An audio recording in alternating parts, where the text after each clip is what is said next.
consistency remains among all coaster enthusiasts, or one that at least remains until everyone gets on Iron Gwazi. This said prophecy is that Steel Vengeance at Cedar Point will never be topped because of how joyous and amazing the ride is. But it's said that one day, one coaster enthusiast who hasn't even been on Steel Vengeance and won't for a few months will find a way to top Steel Vengeance, even if it actually isn't in real life. And this coaster enthusiast is the one, the only.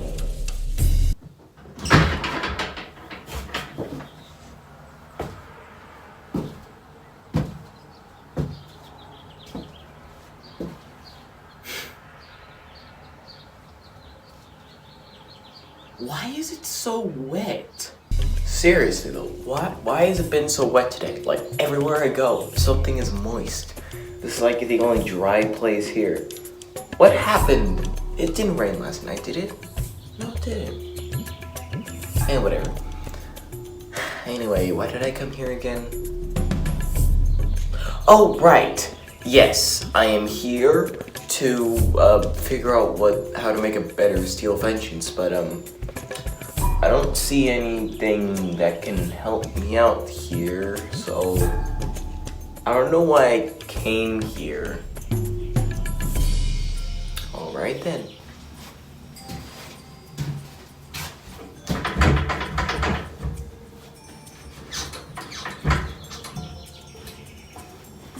Uh-oh. Well, great. Those revenge fans again. Guess I'm just gonna brute force it. But before I come up with something that's better than Steve, how about I come up with something that, well, has already been built and has a chance at being better than Steve. So, let's get started with those. The first one is obviously Iron Gwazi, which just opened this year. Now, Iron Gwazi, I'm going to be riding it in a few months, and it looks to be a really good ride. Could it be better than Steve? Maybe. I'm going to be riding Steel Vengeance and Iron Gwazi in back-to-back months, so I'll be able to tell this later on, but from the looks of things, at least in my opinion, I value shorter rides than longer rides, and I like fast-paced things, so I feel like Iron Gwazi could definitely top Steel Vengeance for me. Steel Vengeance just seems like it'll wear me out by the first ride, so yeah, I think Iron Gwazi has a good chance of being better than Steel Vengeance, and a lot of people already think it's better than Steel Vengeance. Now, the next ride that has a chance of being better than Steve is Edge of Nika at Fuji-Q Highland. Edge of Nika is, well, it's Edge of Nika.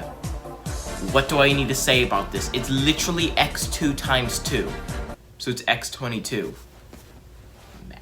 And then, of course, there's also Velocicoaster, Conda, blah blah blah, you pretty much know all the other ones. Basically, there are a lot of contenders for topping Steel Vengeance, but no one has really gotten down what the best one really is, and which one is no doubt better than Steel Vengeance. But I think I today want to make a ride that will wow everyone. That'll make it so it's better than Steve with no doubts, and it has everything to win everyone over. So, let's get started.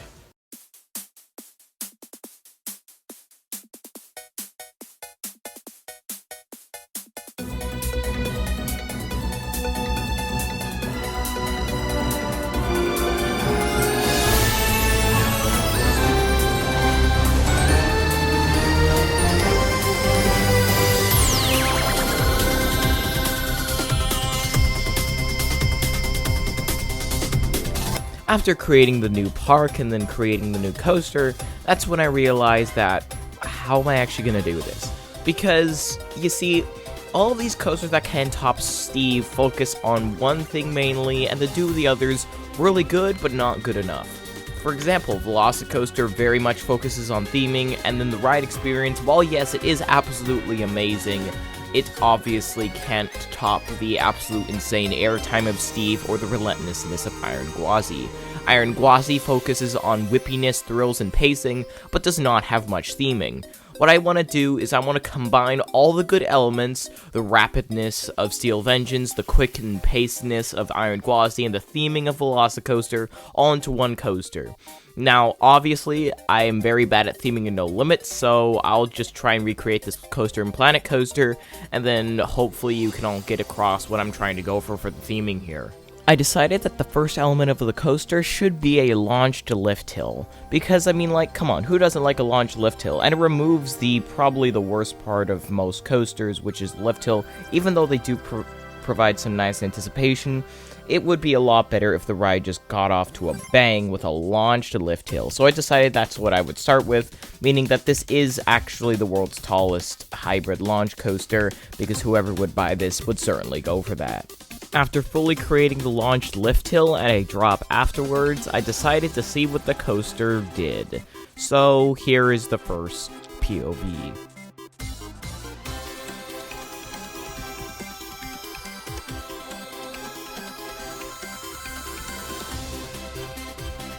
And that's when I realized I had made the launch lift hill way too freaking fast, because as you can see from both the POV and the off-ride footage, yeah, that thing flies way too fast over that hill. Like, seriously, that would chop off someone's legs.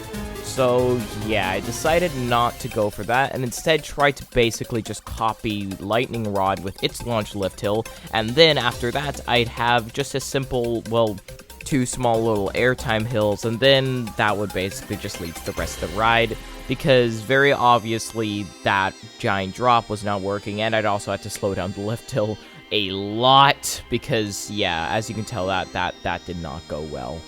But then that's when I realized the drop had way too high of G-forces. Because of how fast it was coming over those 2 hills, I had to make sure that the ride just didn't, kill people. So I decided to make the drop bigger than the height by making it go 20 feet underground, so that way not only did it increase the drop height from 212 feet to 236 feet, but it also made it so, people didn't die from the G-forces. At this point, I had established that the ride's maximum height would be 215 feet, and then the drop would be 236 feet, and I had estimated that the ride would go about 85 to 90 miles an hour, meaning it would be the tallest, fastest hybrid coaster ever, and soon enough, I'd see the next few records. This is around the time when I started taking into consideration of what people like. Because I had pretty much just started off the ride with a bang, I knew the beginning was pretty much set in stone, because having a launched lift hill and then a 236-foot drop, that pretty much makes your beginning already world class. So I know that this coaster, even if it was just that, would probably still be in many top 50s, I guess. So I'd already made it up there. So now I just had to make sure that I really got this ride all the way up, by considering what I'd heard from other people. I know a few people who like inversions more than airtime, so I wanted to make sure that this ride featured a good amount of inversions too, at least 3.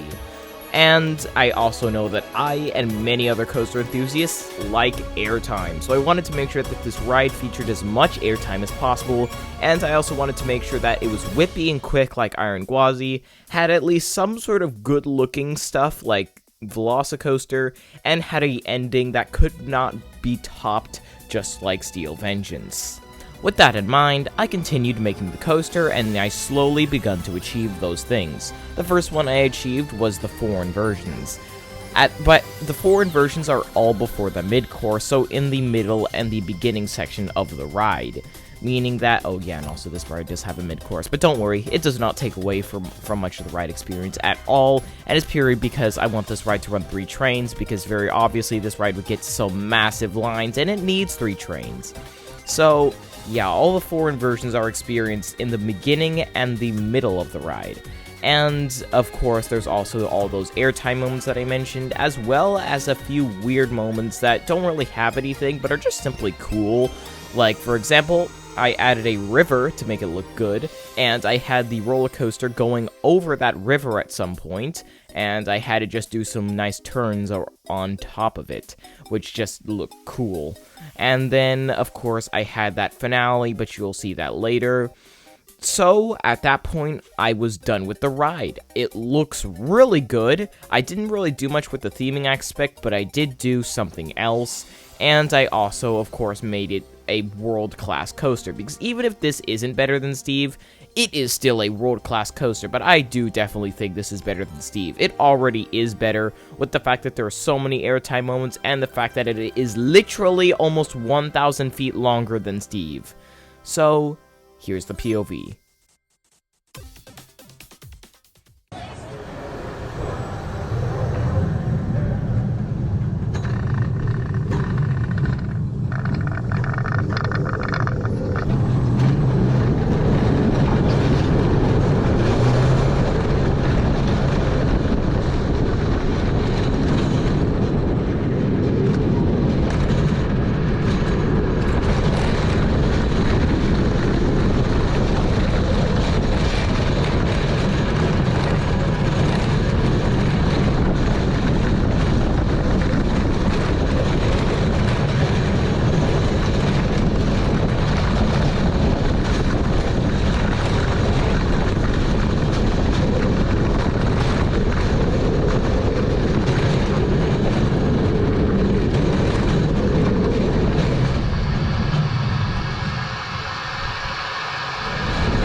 And there you go. That's my attempt at topping Steve. Now, there is one thing that I think I could have done better with this, and it is maybe have made the finale a little bit more crazy, or have simply just made it a tad bit longer, but if you have noticed, Steel Vengeance is actually shorter in track length than this coaster, but Steel Vengeance is longer in total duration than this coaster. So that right there shows that I absolutely delivered on pacing, because this coaster absolutely hauls. You can tell by just absolutely everything in this layout. It never slows down at all, and if it is going slow, it's going through a tight little element. Basically, this coaster delivers on the looking good, because obviously it's a freaking, it's literally in the mountains. You cannot get better good looking than that.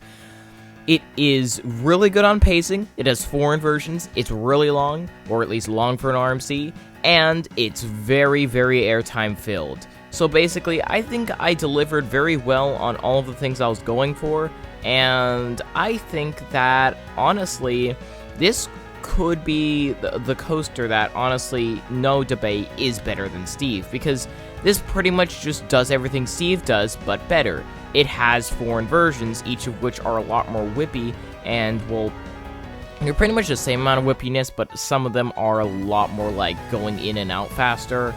It has a lot of airtime moments, all of which are a lot more diverse than Steel Vengeance, and some of the complaints I hear about Steel Vengeance are that all the airtime moments, while good, are a little bit repetitive after a while, and I made sure to make all of the airtime moments in this one at least a little different. It doesn't hit you with the elements after over and over and over again. It goes a big element, then maybe a lesser element that still packs a punch, but not as much. And it really would be a coaster that would be fun enough that you want to ride it over and over again, and one that wouldn't wear you out. So yeah, I think this is the coaster that would top Steve would it be built. Now, could this coaster be built? If there's enough money. Certainly not in the US, because, I mean, like, first of all, what park with this kind of terrain would build this coaster? Yeah, I know, there's parks like Dollywood and Silver Tower City, but come on. Those parks, well, yeah, they could invest in a coaster like this, it would not be around the scale of this. I personally think this coaster most likely would go into Europe, and not even a place like the UK, so yeah, that's gonna be a problem for y'all looking for the world's best coaster. It would probably be another case like Zadra, where everyone thinks it's gonna be the best, but no one's ridden it, so no one really cares about it. So yeah, I do think that this could be the best coaster in the world. if everyone rides it, and if it's not another case like Zadra, where it looks like the best coaster in the world, but no one's ridden it because it's all the way in freaking Poland. But anyway, I think that's going to be it for this video. This is the end of Season 1, as if you couldn't have told from the intro, and I decided to end it off with a bang with me trying to top Steel Vengeance. And honestly, I think I may have done it.